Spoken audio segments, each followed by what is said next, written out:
moving on to the second chapter of your book. It is about value. It is titled Value. So I'd like to start out with a quote. Where there is consciousness, there is also value. Introducing a notion of value that applies not just to wanting, but to every conscious faculty. I said that because I wanted to both give a foundation for value and show the significance of value. But I'd really like to show the significance of value in another way. Can I answer the question of why value? Why the pursuit of value? Yeah, let's do that. Because, why value? Why not? If we say that there are other options, I think if we understand what mind or consciousness is, we can say that, well, there are different aspects. There's cognition, there's affect or feeling, there's will, and there's value. Now, to me, these four aspects of mind, these four kind of mental states, are exhaustive, they're comprehensive. Now, if anyone has got, there is something else, like personal identity, that is not included in this four. Now, I think that personal identity is, included in these four. But if somebody's got, I think there's another aspect of a consciousness that can't be included in these four, I would like to know about it. But I take them for the moment as comprehensive, exhaustive. So I say, to be brief, cognition, affect, and will don't offer us answers to my basic question: what can we do with our lives? What can we do with consciousness? Sure, they offer us answers, but not a definitive answer.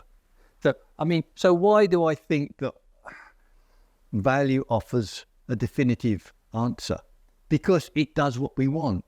But I think we can explain what value does and what any other alternative would have to do. We start with religion. That's a natural starting point for mankind. God is the believer's highest value, his highest conceivable value. And that has a tremendously important function for believers. And it is in religion that people have worked out through their feelings what the most important things that they are aspiring to.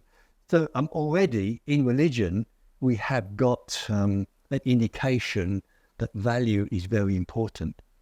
And then we, in ethics, ethical principles are values that guide our lives in a way that scientific principles aren't values. Meaning and purpose. A meaningful life is a worthwhile and a valuable life. I think value, I don't want it to restrict it to these classical functions like religion, ethics, meaning and purpose, because I think value does something more, but aren't yet described. I think value lights up our life in ways that are difficult to explain. I think perhaps we could add another one, romance, being in love. Being in love lights up our life in a very interesting and wonderful way. Our perception of things change. When you're in love, you used to watch a TV program. When you're in love, you come home, you switch on the TV and you say, why did I like that TV program? It seems so trivial. Because your whole perception is changed. Because you're in love, because your life has been lit up by value. That's the kind of answer that I'm looking for. That's the kind of answer that we have to find. That kind of answer, these kind of answers. You can't say, as John Stuart Mill did, that happiness is the ultimate, objective of mankind, and it is intrinsically worthwhile. I don't think that happiness is intrinsically worthwhile. I mean, John Stuart Mill thought it was, but I think that it's only contingently valuable. That happiness, yeah, sure, it's wonderful to be happy, but how wonderful, and some people will say, well, it's not good enough for me. And as we discussed yesterday, some people might not want it at all because they think it's sinful, perhaps, or making them weak. So yeah. So this is why I think this is a basic answer of why I pursue value. How you began is very important. I mean, that value is a product of consciousness. It gives it. I mean, all these things I've just said indicate the significance of value. But people are going to say, yeah, but I mean, it's so ephemeral. I mean, how does it stand in the cosmos? I mean, I want to know. I mean, why? And you could say, consciousness is a fundamental aspect of the cosmos. That, that there's complexity, there's a chemical complexity, and that produces life, and life produces consciousness, and consciousness, if there is such a thing in somewhere else in the universe, it will have qualities that we have. The beings in another planet won't have the same psychology as we do, but they will have similar structures of consciousness that we do. And part of that consciousness, an aspect of that consciousness, will be value. Value is a fundamental aspect of consciousness, in the same way that cognition is. That you can't be conscious without having a cognitive perception of the world. Because didn't have a cognitive perception of the world, you would be in a monotone, you'd be in a whiteout, would be a blank, which would be nothing. I mean, a brain in a vat, as Thomas Nagel described it, could not be conscious. Okay, you could have dreams, but only if you were previously not a brain in a vat. You could be dreaming, be conscious in your dream. But in order to have dreams, you need to have a previous experience to dream about. But in order to be a brain, you need to have those structures, those evolved by the previous experiences. Yeah. Or you need to have a genetic structure there of some kind. But if you have a genetic structure in your brain, it presupposes that brain has come from somewhere. It has a history. So it's not a total blank. So a total blank, you cannot, in my view, cannot produce consciousness. So cognition is essential, in my view, to consciousness. And in a similar way, I think value is also essential to consciousness. It seems so trivial, so obvious, because it's almost like, true by definition, what's important? Well, the important things, the valuable things. And why aren't people running with this? Because this is the scale in what you might compare, happiness or pleasure with, which is valuable in the context that you're... Yeah, so you ask it, why aren't people more interested in this whole conception of value? It's not a mystery to me. I mean, it's what you might expect. I think, was it in the 13th century, before the 13th century, people drew and painted without isometric perspective. And then suddenly there was perspective in which objects closer to you were drawn larger than objects further away. I mean, isn't that obvious? Isn't that, just there? But how come nobody before the 13th century was drawing in that way? It's phenomenally strange. Like psychology is very, very new. The study of mind, it's only a couple of 100 years old. In that sense, the notion of mind has always been, in the past, very vague. Explained in terms of spirit or soul or something. And it's only with a couple of 100 years that we've had a science that thought it worthwhile to have what they call a science of mind, psychology. I mean, I think that's a bit strange. We're talking about ethics, theories of ethics.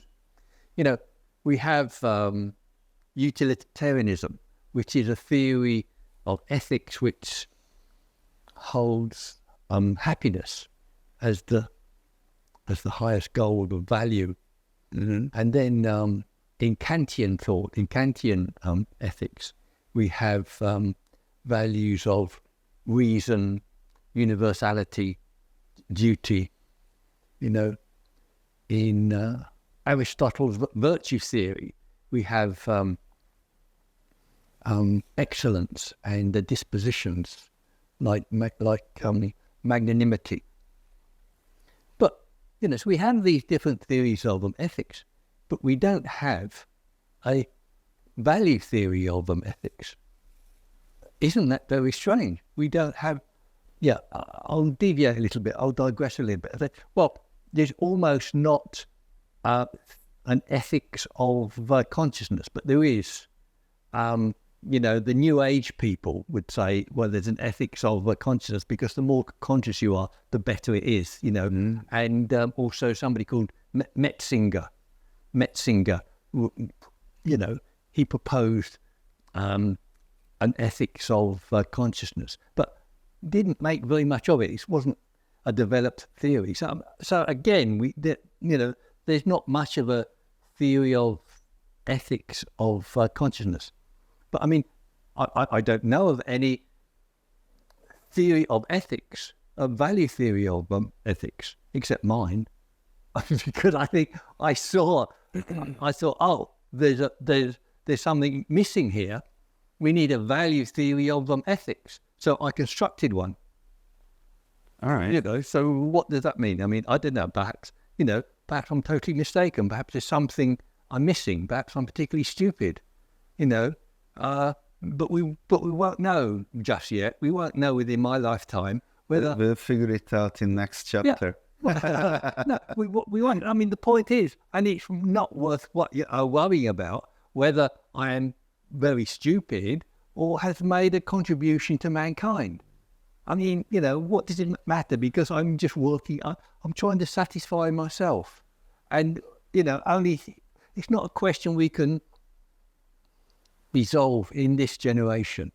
It's only for history to make the judgment. It's terribly superficial that people are hung up over how intelligent they think they might be. There's a lot to say about that.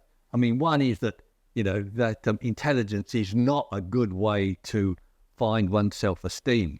Why not say, oh well, I'm physically strong, I'm handsome, I'm rich, or whatever. These are not good ways to create one's self-esteem, But it's, apart from that, I mean, it's silly because, I mean, if I was born 1 million years ago, I would be a genius, I think. If I'd be born 1 million years in the future, I'd be stupid, I think. So, I mean, it's also relative, isn't it? And the whole notion of, intelligence is very disputed anyway. I mean, lots of people like me at school didn't do very well at all. They thought I was a bit dim, in fact. my father thought I was retarded. Really, thought I was retarded. Tell me about that. I'd- Why? Oh, because my memory is so bad. Like I was, Still? yeah, because Is it my memory still? is so bad. But for example, learning the ABC, he made, this is a kind of simplistic criteria people have for intelligence. So he wanted me to learn the ABC. That is, recite it from A to Z, whatever. And I just couldn't do it. I remember, it must have been 7, 8, that kind of age. I couldn't do it. Okay, let's go through it again. And it's like torture. A, B, C, D. And, I still have a problem. I wonder if I can get through the whole thing. And, how I eventually learned the ABC was I had to learn the ABC because of learning French. So I had to look up English and French words. You have to know where in the dictionary they come. So he thought I was retarded, because I couldn't learn the Didn't want to learn. Yeah, I did. Well, I don't know. I think I did want to learn the ABC. I think, but it was really, my mind just doesn't work that way. It doesn't work in linear fashion. You get one thing after the other, Can I ask you about this? It's very topical actually. So before the internet, what was valued by society is that if you were able to remember things and know things. But after internet search came around, you don't have to know things anymore. I even have problems with simple mathematical operations because and I'm a programmer,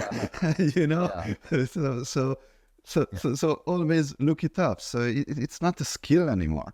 Yeah. And what's happening now is AI is going to make us not need to be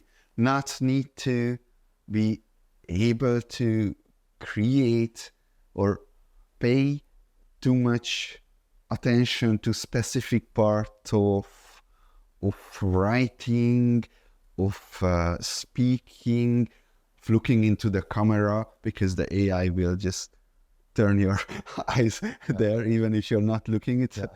So we are going to lose more and more skills that are relevant. Yeah, it's interesting, isn't it? Because I think there is a problem that losing skills. But who's going to lose the skills? The lazy people. People want to improve their minds. If they don't want to improve their minds, fine, let them lay on the beach. Why not? Pay them to just lay on the beach. I'm happy with that. I don't think you would be. But, I want to improve my mind. I remember when I was younger, I used to cycle. We all, a lot of us do this kind of thing. I wanted to improve my mind. So when I was cycling to work, it was a bit of a waste of time intellectually. So I used to just multiply two-figure numbers, just as I cycled, 28 by 34 or something. Just do that while I'm just to improve my thinking. So to do that, you need to be motivated. So that's the problem, I think. I don't think it's the problem that that AI is going to take over. It's going to take over people who want to be taken over, can't be bothered. But I think the deeper problem is motivation. And I think that there's a particular problem of motivation, I think, in Singapore. Because, the way people are motivated in Singapore, the way people are motivated in the world are, incentivized by money. And I don't think this is a very good, it is a motivation. I'm motivated as well by the wrong thing. But nevertheless, there's better and worse ways to be motivated. And I think in Singapore, you see this particularly, there's a strong motivation for money here.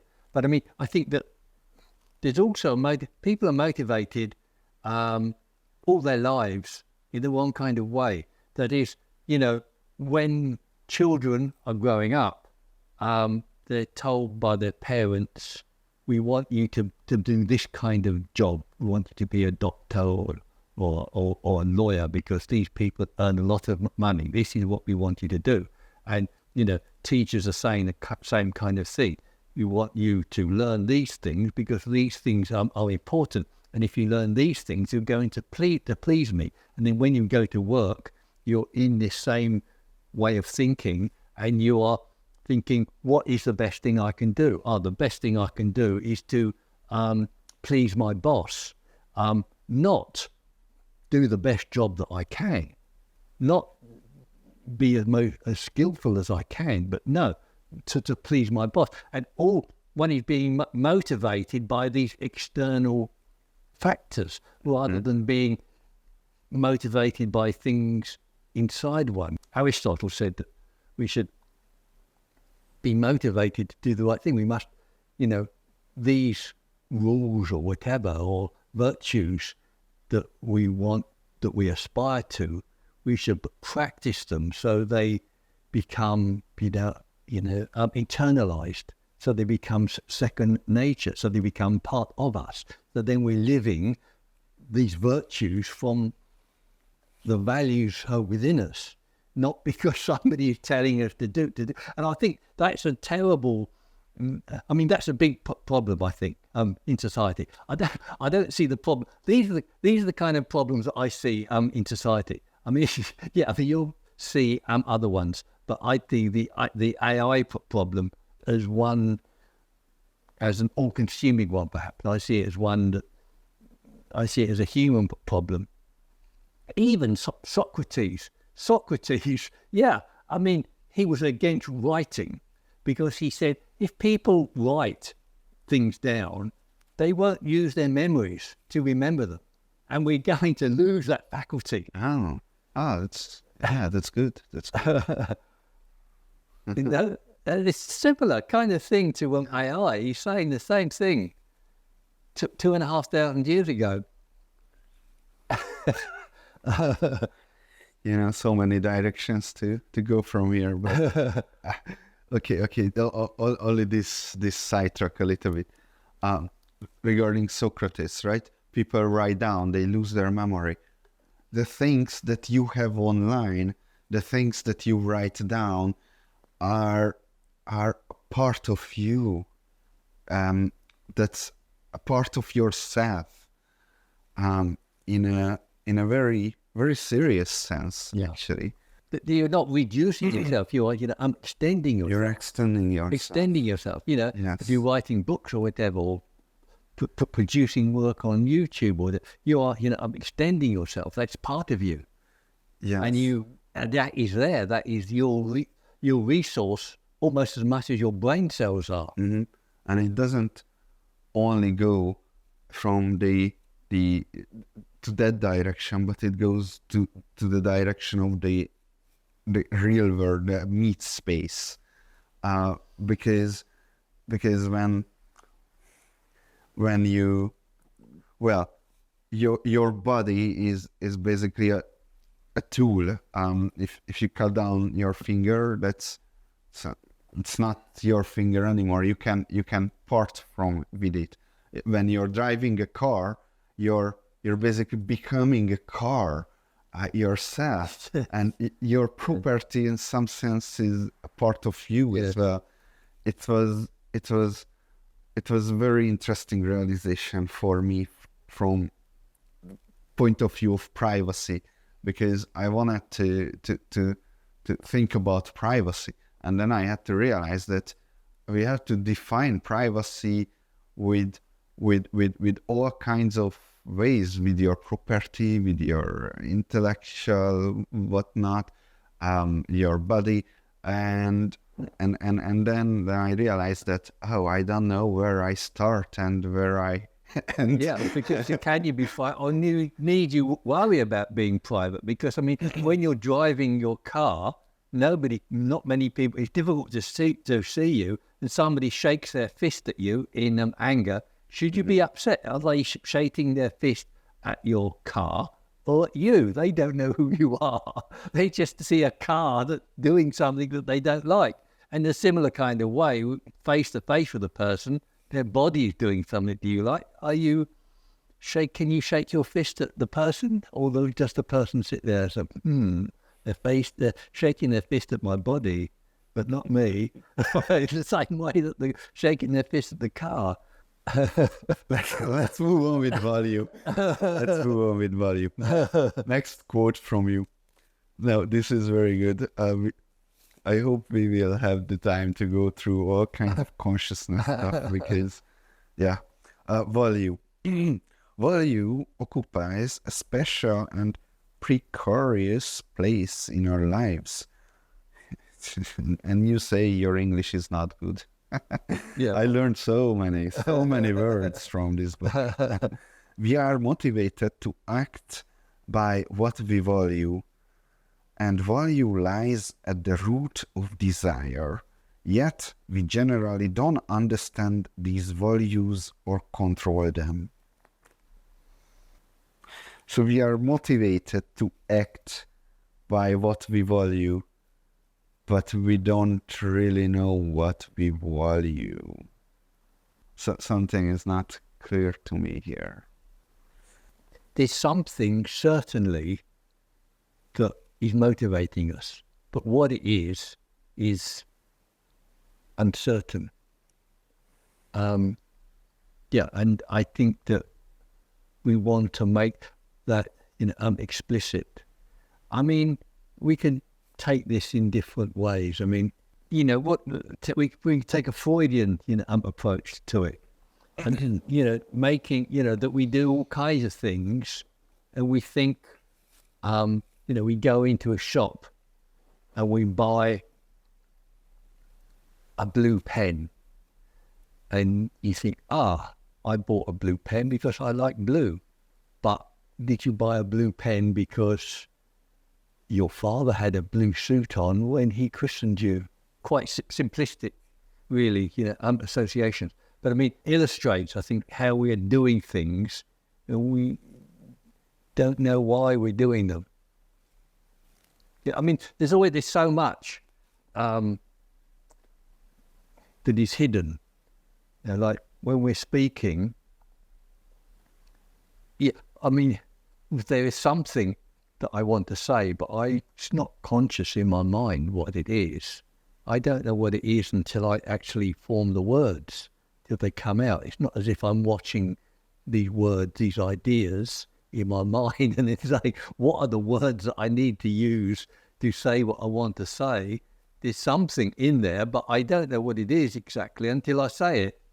These are very cerebral. These are very neurological kind of, events, but I think that what's interesting, I think, is, to me, more profound ideas. Less neurological would be, like Jung, Carl Gustav Jung. He's more spiritual than Freud. And, he would talk about, archetypes. The archetypes. He had so many, I don't know what they all are. But I mean, you can almost choose anything and there'll be a archetype. But the archetype of a woman, the archetype of a mother, well, this is a classic, you marry your mother, and you kill your father. Classical Greek story, So we're doing things, and we're pursuing something. But I mean, now we're getting into more profound reasons for doing things. But what is it about your mother? Now, what is it? Is there anything that perhaps, what is it about a mother? Is it that your mother has loved you? I mean, this is an interesting idea. Your mother has loved you, and this is pretty important. We fall in love with a woman because we fall in love with the idea of a woman as our mother who loves us, and then is the underlying idea. I mean, what I'm working to here. Love and value. What is love? An expression of value, for ourselves, for the other person. So that's what I think I'm working to here. Next, I would like to go through a number of philosophical concepts. And first, I would like to start with something that was, you say this word many, many times.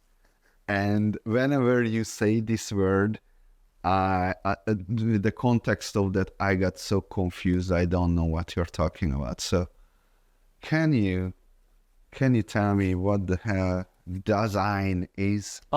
For Heidegger, it expresses what a person is. It's a being there. It's a being there in the world. It's a being in the world. That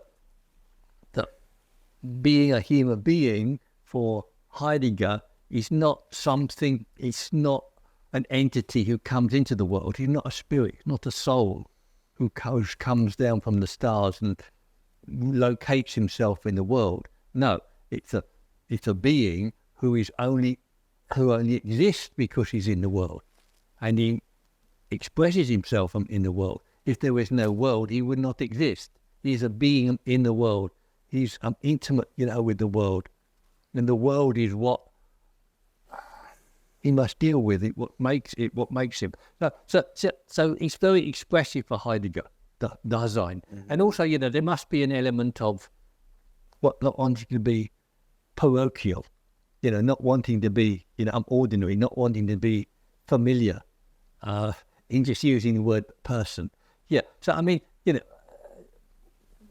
Sartre has a similar kind of expression. The Sartre, instead of using the word consciousness, he used the word being for itself. Oh yeah, that's Being for itself. that's the other thing I don't understand. Yeah, well, being for itself is just another word for consciousness, but it expresses his conception of what consciousness is also. Okay. I mean, so it's useful for Sartre. He's a bit of a dualist, really. He denies it. But I mean, his two basic ideas, no, more not quite right to say that, but two of his basic ideas are being in itself and being for itself. Being in itself is the physicality of the world, the materiality of the world. The being in itself is a kind of being, the being that things are, objects are, and being for itself is a kind of being that we are, consciousness. Okay, so it's lucky I don't pride myself on my intellect, because I am just as confused as always. But you know what? Let's move on to other concepts here. Is oath. What? Is oath. Is ought. The is ought a distinction, yeah. Yeah. Well, this is Hume's famous principle. You cannot derive a prescriptive moral ought from a factual is, or morals from reason. And do you agree with that? That's almost a quote, but it's not quite right. Do you agree with that? Yes. You can't get to oath from is. Yeah. Okay. You cannot, you cannot Why not? derive a prescriptive moral ought From his prescriptive moral ought, not an ordinary ought. Like prescriptive moral. Like if you switch off the light, if you turn the switch off, the light ought to go off, of course. Yeah. But we talked about a prescriptive moral ought. So you cannot derive a prescriptive moral ought from a factual is, or morals from reason. Now, why he said that? Because, I mean, the whole idea has developed a lot since Hume. Mm-hmm. But, I mean, how he said, when I find people talking about having a conversation about morals, he said, they start off by talking in terms of fact, that this is that and this is this. But somehow, at the end of the conversation, they conclude with an ought. And he says, well, how do they get to that ought?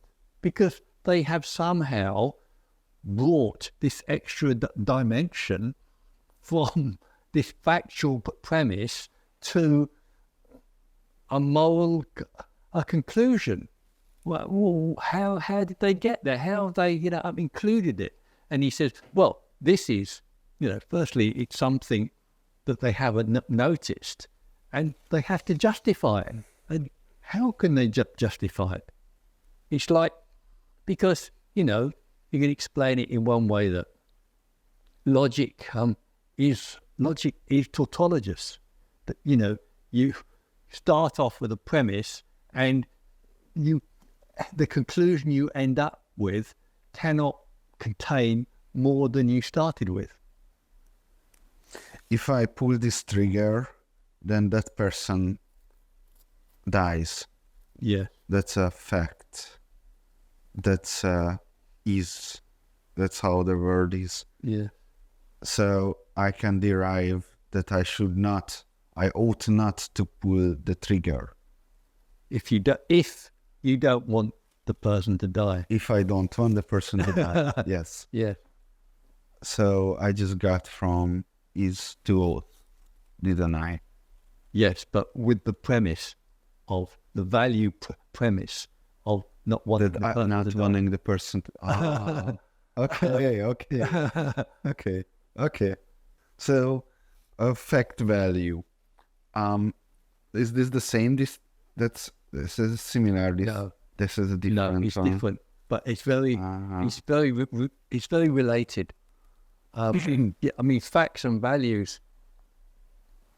Now, the fact and value distinction is different from the is-ought one. The is-ought distinction is like an application of the fact-value distinction, but it's a more strict application, the fact-value distinction. But in fact, because the fact-value distinction is just an approximate one. Because it was once thought that facts and values are very distinct. Mm-hmm. But now, I think most philosophers think they're not distinct. Like Hilary Putnam, for example, is one who says, and I agree with him, that there is an entanglement between facts and values, that all facts contain some element of value, and perhaps all values need to contain some fact of the thing that you value. So the fact-value distinction, it was thought, like 19th century science thought that science was objective and factual, that we don't want values involved in scientific processes. We don't even want conscious observers in the scientific process. But now, in the 20th century, it was found that science is value-laden. There are all kinds of values and choices that are made by scientists that are values, they're choices, they're human choices, they're not facts. But yeah. Sounds like a paradigm shift. Yeah. Yes. Yeah. So this is the next question. I know. What is a paradigm shift? What? In a Thomas Kuhn's terms. In Thomas Kuhn's terms. You see, this is another example of that change in scientific thinking. It was thought, or some people thought at least, that science was a gradual accumulation of knowledge. You find one thing after the other, you just get better and better. You learn new things. Yeah. Thomas Kuhn argued, and again, most people will accept his view, that it's not a gradual accumulation, that we have an accumulation of knowledge, but then we have, there's also a accumulation of dysfunction and error, that there are opposing views to the convention until there comes the point, a tipping point, where you can't maintain the convention anymore. And suddenly there's a reversal and the paradigm changes. The paradigm we come perhaps from a Newtonian conception of science to a relativistic, to a quantum theory of science. So suddenly, but it's not something that happened, it's not a gradual progress as was once thought. Yeah. It's, we're on the edge of whoop, we all change. And everyone's using Bitcoin soon. Also shows how the human element is working there. It shows you how subjectivity is part of the change, how social structures are part of that change. So it's another argument for value ladenness, for value. The presence of value in factual science. Subjectivity. Yes. And truth. You made a joke the other day. In your workshop, someone said that she's here because she's finally looking for the truth, and you said, "Well, you won't find that here." That was a deep joke. Explain that. Yeah, no, I don't What's know. the problem of truth? I don't know how she responded to that. I mean, because No one noticed it. Only I took a note. yeah, because I mean, as we discussed earlier, is there any such thing as truth? It's just even Immanuel Kant said that truth is not a constitutive principle; it's a regulative principle that guides rather than determines. So even Kant, who was a rationalist, had that view. And then Karl Popper, the philosopher of science, he called it a regulative idea in the same way.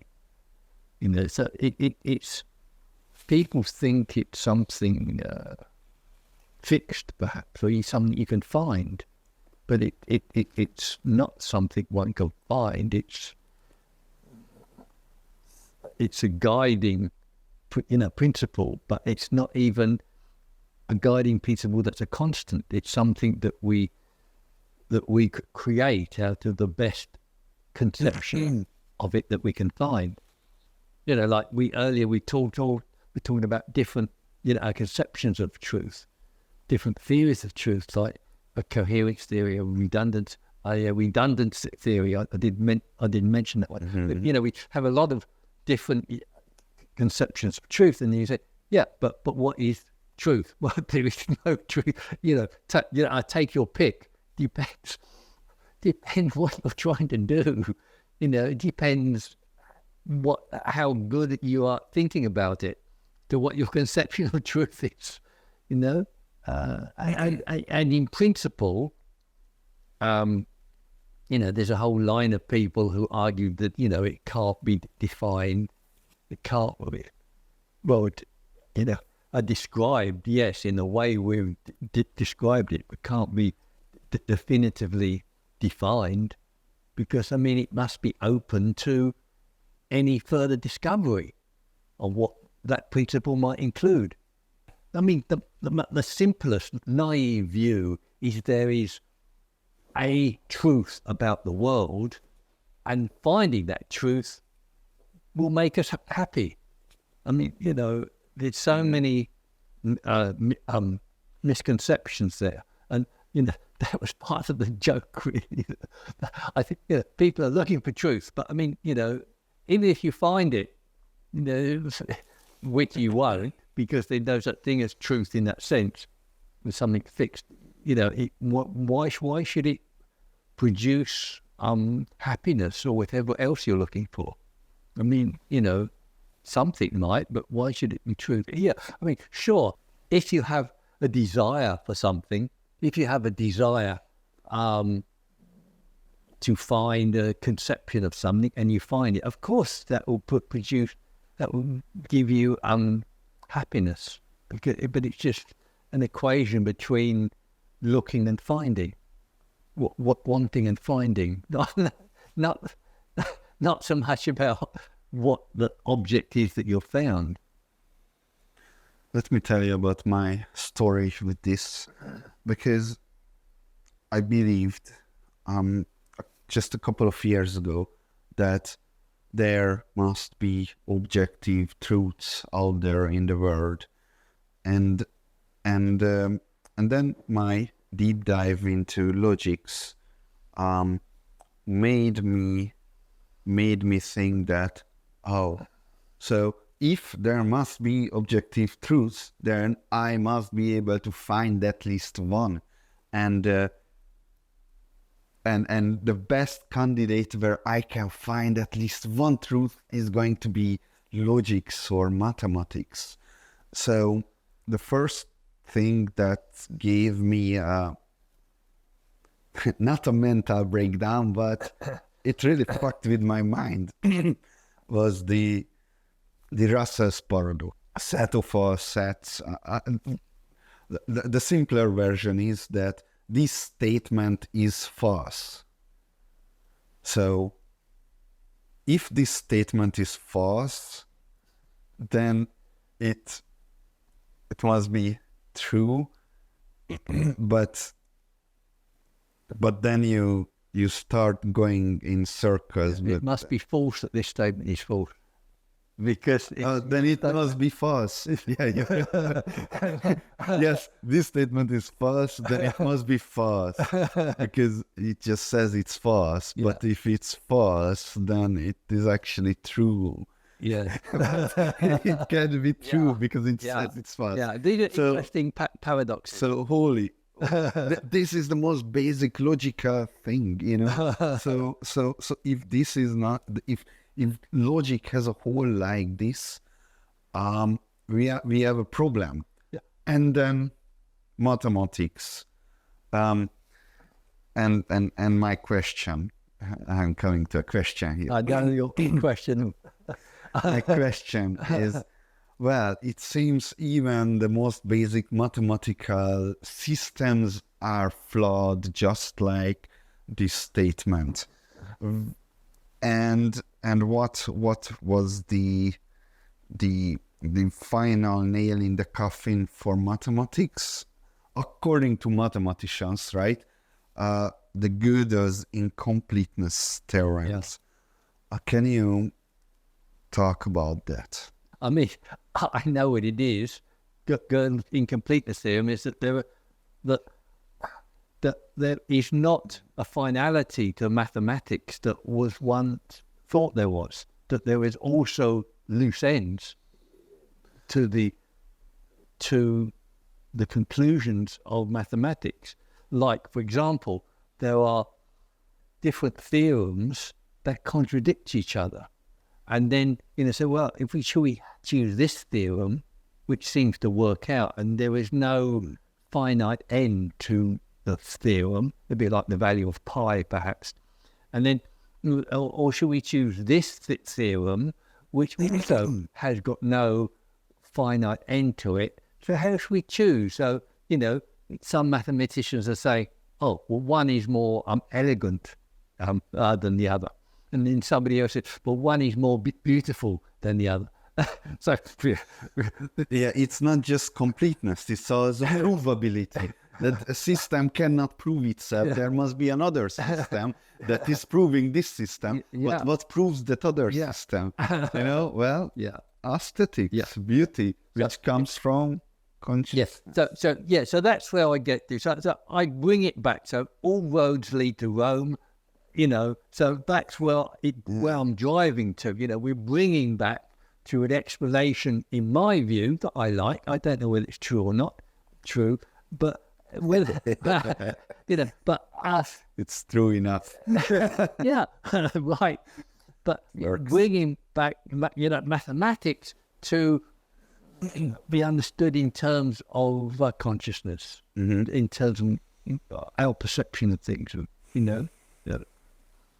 So I mean, I use that idea because it makes my position more coherent.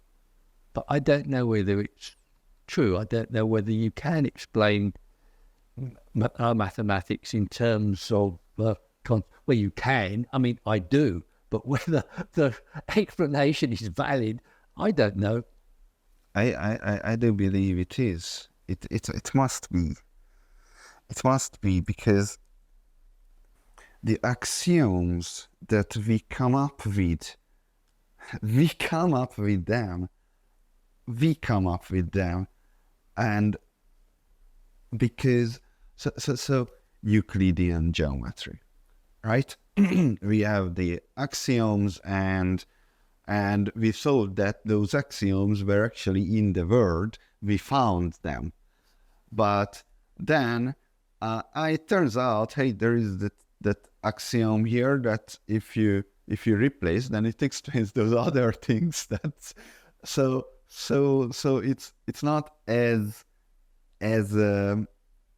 objective as we thought for thousands of years. So then what we got is that we got a system that we come up with that tends to correspond with the world in many ways, but in many ways it doesn't. So we basically arbitrarily generalize patterns of reality, but they don't have to be necessarily true. So we can use them, but we noticed it, or we came up with those things, and not it's not there.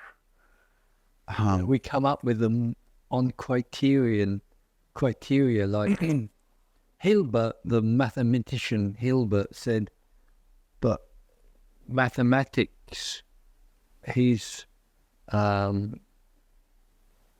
we eliminate the contradictory in order to get at the consistent, the coherent. What we're left with is consistent and the coherent. It's like a process of elimination. That we're getting rid of the stuff that doesn't work. We're using the stuff that does work. Yeah. I mean, quite a lot of mathematicians think like this these days. Heidegger certainly thought like this. Wittgenstein thought, these are anthropocentric conceptions of mathematics. Mm-hmm. So, and I just want people to understand that these are not controversial things. I mean, it can sound so crazy, but this is the history of mathematics and the history of sciences. Yes. Which is movement towards subjectivity of value in science and philosophy. Yeah. I don't know if you want to say anything about. I think it's very significant that we're moving towards subjectivity. There's a development there. I mean, it's not a justification, but I think we should take notice. Yeah. And because I think that it's more likely that we're moving, that we are advancing and developing than just changing randomly. All right. I want to change topics. So we talked about science. Now I want to talk about the topic that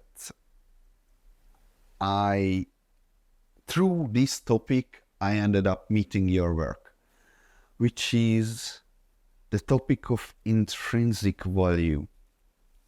So I am part of a cult called Bitcoin, a sect, a toxic Bitcoin maximalists. Okay, and there are some gold bugs who believe gold has intrinsic value and Bitcoin does not, and I am not. I am trying to understand what they mean by gold having intrinsic value, and it just doesn't make sense. So then I started to research value, and I came to your book. So can you talk about intrinsic value? Does it exist? If it does, then where? Yeah, I think it's very interesting and significant topic, and it's very contentious, much more contentious than you would think. Yeah, I mean, and it different should be. people. I mean, there are some people like William Frankenna. William Frankenna, he lists like half a page of things that he thinks have intrinsic value. I'll just explain what I think has intrinsic value. Yeah, just to introduce the topic. I think the only things that are candidates only of intrinsic value are mental states and people. I don't think anything else is even a candidate of being of intrinsic value. Now, you get a lot of very professional leading philosophers who think that physical objects have intrinsic value, like trees or works of art or books. But to me, this is a mistake. It's a confusion, because okay. So I've just made a introductory statement. I think we need to explain a little bit what intrinsic value could be. So if we say, Aristotle, something is valuable in and of itself. yes, but I was trying to think of a few examples. So let's say money. There aren't. Money. Yeah, no. Yeah, money. Does money have intrinsic value? I mean, children think it has intrinsic value. Misers think it has intrinsic value, but I don't think it has intrinsic value. I think money is just tokens that you exchange for something that you want. Okay, so that's one example. You must say, well, surely there are things that have intrinsic value, like gold and valuables, jewels, Well, what? I mean, people think they have intrinsic value, but I mean, Useful. again, are simply they give us satisfactions for what we want. I mean, if there are these films in which the world ends, and people are just looking for the basics in life, or food and water, and suddenly the pile of gold is not worth of anything anymore. It just might be a paperweight. That's all it's worth. Perhaps gold and jewels aren't of intrinsic value, but what about things that we want, like works of art, like houses, like cars and things? But I mean, is it these objects that we want? Is it the satisfactions that they give us? I think it's the satisfaction they give us. I mean, it's not as if it has value in itself. I mean, I think that's a projection. I think that's a mistake of thought, that you are transferring the idea of value onto the object. There is not, these objects do not have value in themselves. I mean, so then you say, wow, so we getting further down the line now. What can be? I mean, perhaps people aren't following, people don't agree with how far I've gone so far. But nevertheless, this is my thinking. And then say, okay, but I mean, what about mental states then? Things that we really enjoy, like happiness and pleasure. Can I interject for a moment? Please. So this is how far I got. There is an act of valuing, and that act can be only done by conscious being, maybe animals, I don't know. But the mental states, like, okay, so what happens inside a person? How can a person be valuable in and of itself? Yeah, and that's a good question, isn't it? But I think I'd like to start with mental states before we get to the person. Okay. Because I think that some mental states, as I've said, are not intrinsically valuable, although a lot of famous philosophers like John Stuart Mill thought that happiness was, and most people think that happiness is of intrinsic value. I would disagree with them. Because I mean, for reasons we've explained, that you might be sinful or you might not want it. It makes us weaker or whatever. And it's not always of valuable. How can it be of intrinsic value? Because something of intrinsic value must retain its value all the time because it's a property of the object of the thing itself. So how can it be of intrinsic value? It might have a transient value or a attributed value. I don't think it would have intrinsic value. And then so I'm saying that only mental states and people are candidates. But what are some of the candidates? I mean, I think that love is of intrinsic value, or self-esteem is of intrinsic value, or moral fortitude is of intrinsic value. Okay, you might say, well, intuitively, I agree with you, but we need to explain that even more. And I think that what makes a state intrinsic value, I think it is inherent to that state that there is a valuation, a reflective valuation within the state that makes it valuable. I can't explain this very well, but I mean, I think with, let's say, love, I think you love somebody, and when you're loving somebody, you're loving yourself, and there is a process which says, I'm valuing the person in a special kind of way. I'm valuing myself in a special kind of way. And there is a process of valuing that state of valuing myself and valuing the other person.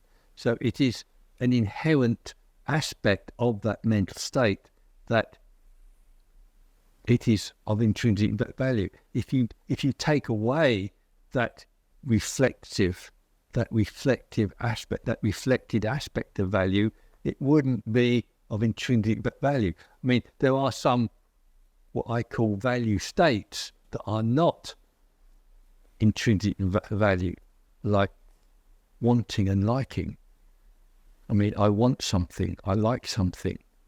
These are values. There's a process of value.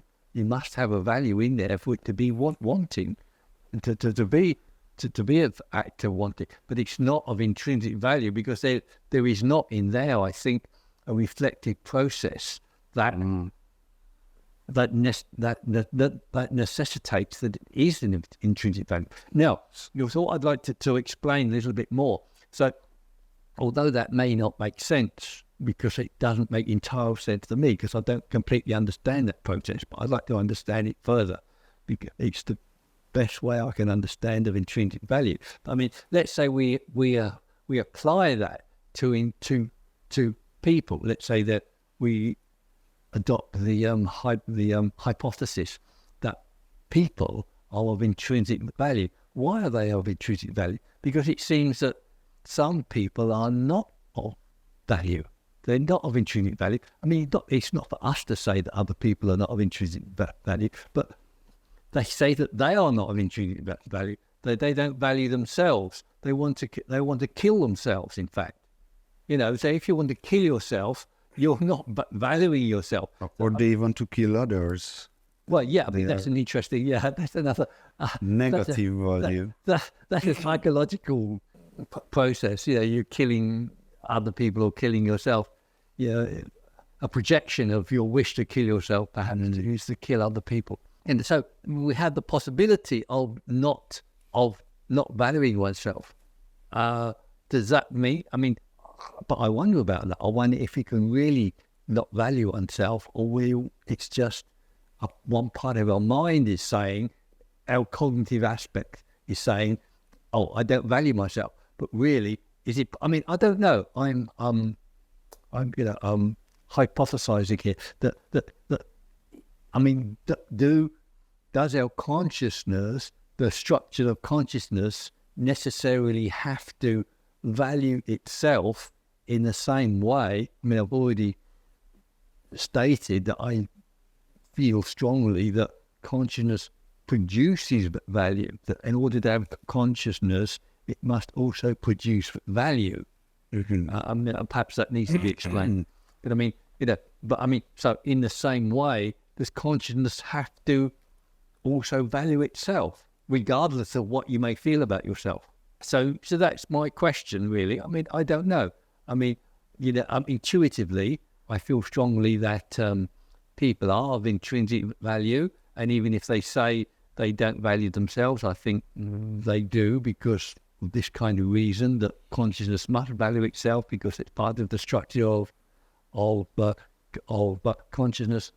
Less strongly, I think that perhaps that we may say that we don't value ourselves, but our unconscious may not allow us to not value ourselves. Although I don't think using the unconscious is a particularly good philosophical reason for holding a view. It's not satisfactory, I find, to use psychology for philosophical explanations. But, in a practical terms, it helps me to understand how a person can value himself. Well, thank you. Let's move towards the end of the value chapter. The very last quote, and I'd like you to explain this. Assertions of happiness do not constitute happiness, but assertions of value can constitute values. Okay, so you can say that you're happy, and you can say that you want to be happy. You can say, I believe I'm happy, but these may all be mistaken, particularly the last one, because there are many cases people say, oh, I thought I was really happy in doing that. I wasn't. But in hindsight, I wasn't. I was doing it for reasons that I didn't understand. My father is one example of this. He told me, he said, when I was younger, he said, he used to go out drinking and smoking and doing things. And I thought I was very happy, but I realised I wasn't. I was very sad. What I thought was happiness isn't. So people often say, well, if you're happy, you know you're happy. Okay, perhaps this is a clap your hands. Yeah.